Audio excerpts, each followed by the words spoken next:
You've come to the right place. Thanks very much for being here. I want to thank Secretary Clinton for inviting me to join her here in the great state of New Hampshire.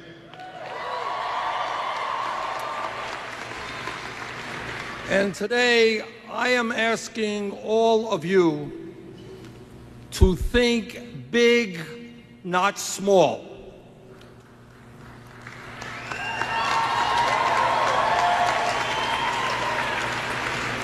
To understand that here in the United States, we are the wealthiest nation in the history of the world, and if we are prepared to stand together and not allow people to divide us up,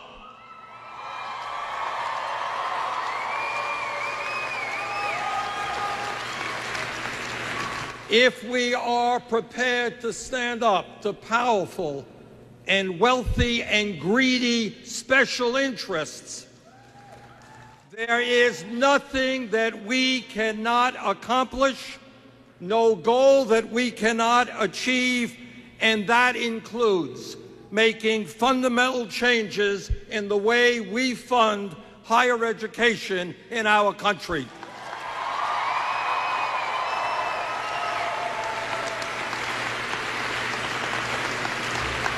Now, here is a simple truth. 40 or 50 years ago, in New Hampshire and Vermont, virtually any place in America, you went out and you got a high school degree. The odds are that you can go out and get a decent paying jobs and make it into the middle class. That was the world 40 or 50 years ago. But that is not the world today. The world has changed, the global economy has changed, technology has changed, and education has changed.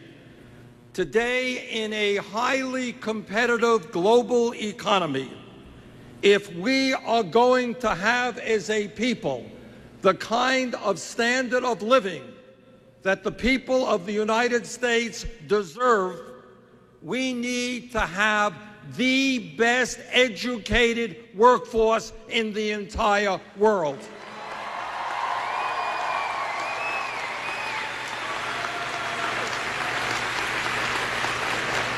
But let me be very honest with you and tell you that sadly that is not the case today. Our nation used to lead the world in the percentage of young Americans with college degrees. We were number one. Today, we are number 15, and that is not acceptable.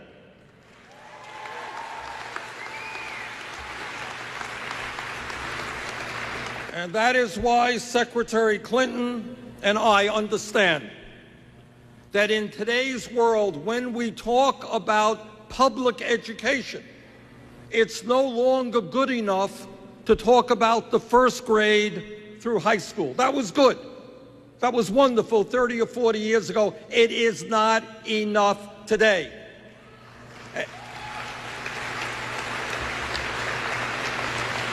And today, when we talk about public education, it must mean making public colleges and universities tuition-free for the middle class and working families of this country.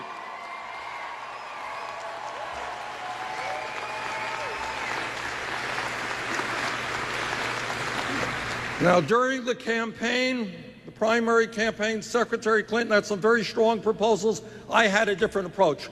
But we came together after the campaign and reached an agreement that says that every family in this country earning $125,000 or less, that is 83% of our population, should be able to send their kids to public colleges and universities tuition-free.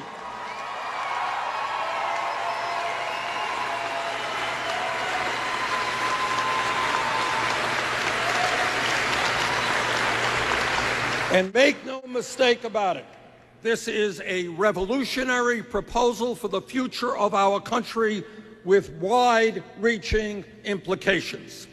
It means that first, students will not be leaving college with outrageous levels of student debt.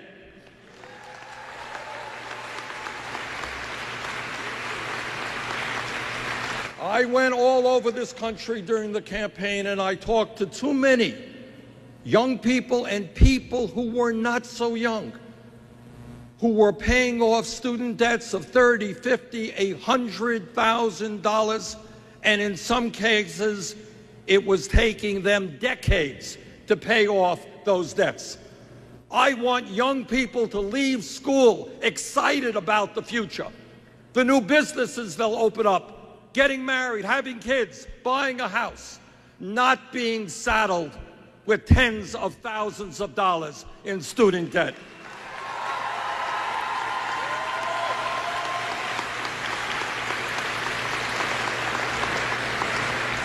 And secondly, making public colleges and universities tuition-free does something even more profound than just reducing student debt. In my state of Vermont, here in New Hampshire, and throughout this country, there are millions of low-income and working-class families with kids who don't know anybody who graduated college. Their parents didn't graduate college. My parents never went to college. And they are thinking to themselves, there is no way in God's earth that they are ever going to make it through college and into the middle class.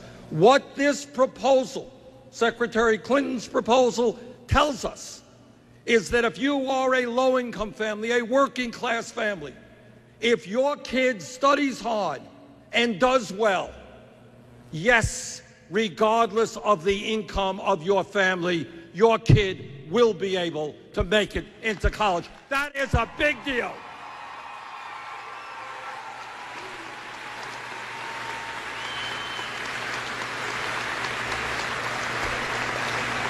Today, hundreds of thousands of bright and qualified young people do not get a higher education for one reason and one reason alone: their family lacks the income.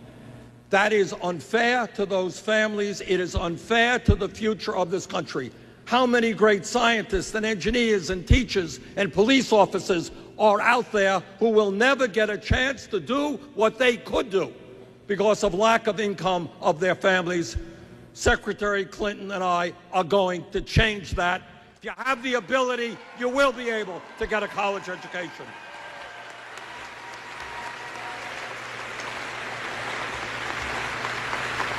And while we are going to make public colleges and universities tuition-free for the middle class and working families of this country, we are also mindful that there are millions of people out there who have already incurred deep debt, and we intend to change that and lower those student debts as well.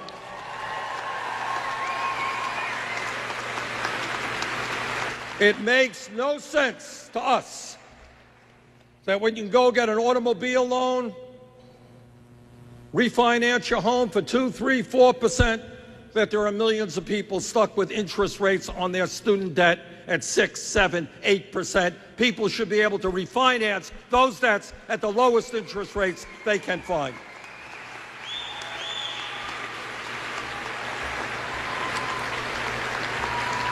Now, some people will say, our critics will say, well, you know, it's a good idea making public colleges and universities tuition-free, but it's expensive. It costs a lot of money, and the truth is, it is an expensive proposal. But I will tell you what is even more expensive, and that is doing nothing.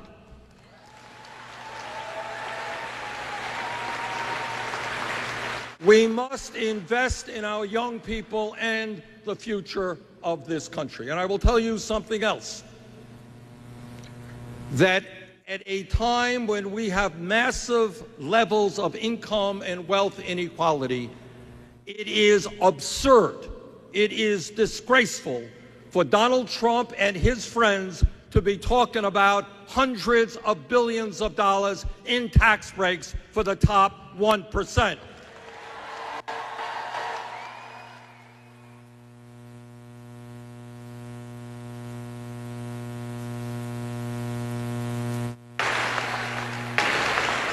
I think that the overwhelming majority of the American people understand that it is far more important to invest in the future of our country than to give Donald Trump and his family, Donald Trump's family, a $4 trillion tax break if Trump were to repeal the estate tax.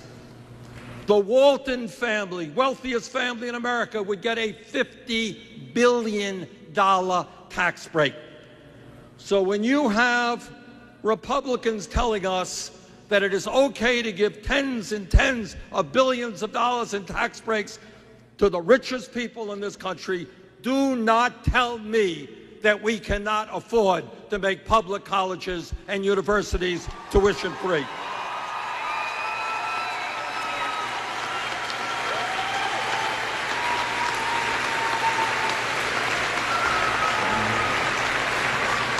All of you know that New Hampshire is a battleground state.